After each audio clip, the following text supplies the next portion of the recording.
এই মুহূর্তে নাটোর জেলা জজকোর্টে কিন্তু অবস্থান করেছি এবং এসেছি এমন একজন আমাদের সাহেবের সেরেস্তায়। আপনারা দেখতে পাচ্ছেন উনি হচ্ছে আমাদের নাটোর জজকোর্টের একজন আইনজীবী। ওনার নাম হচ্ছে মোহাম্মদ রাশিদুল ইসলাম, অ্যাডভোকেট মোহাম্মদ রাশিদুল ইসলাম, এবং তার পাশে একজন রয়েছেন, আপনারা দেখতে পাচ্ছেন উনিও জুনিয়র।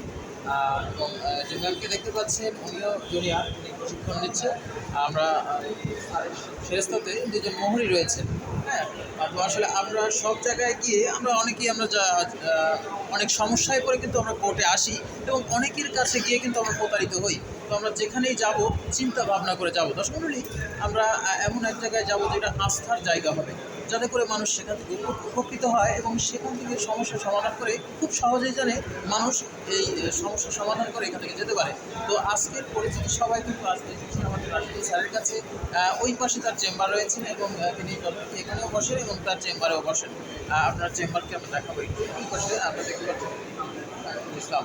দর্শক মণ্ডলী, আজকে এ পর্যন্তই এবং আপনাদেরকে আগাম একটু সংবাদ দিয়ে যাচ্ছি। সেটি হচ্ছে, আপনারা যেখানেই যান, মানে নাটোরের মানুষের যে আসলে বিভিন্ন সমস্যার কারণে মানুষ কিন্তু কোর্টে আসে এবং বিভিন্ন জায়গায় গিয়ে প্রতারিত হয়, অনেকে দালাল চক্রে পড়ে যায়।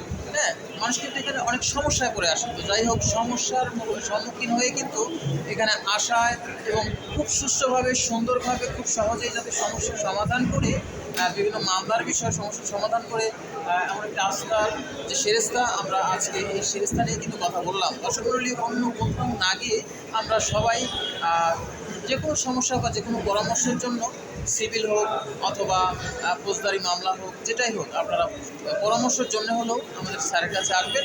আমার মনে হয় খুব সহজেই আপনারা এখান থেকে সুন্দর সমস্যার সমাধান করে এখান থেকে খুব সহজেই চলে যেতে পারবেন। দর্শক মণ্ডলী, আজকে এই পর্যন্তই। ধন্যবাদ সবাইকে।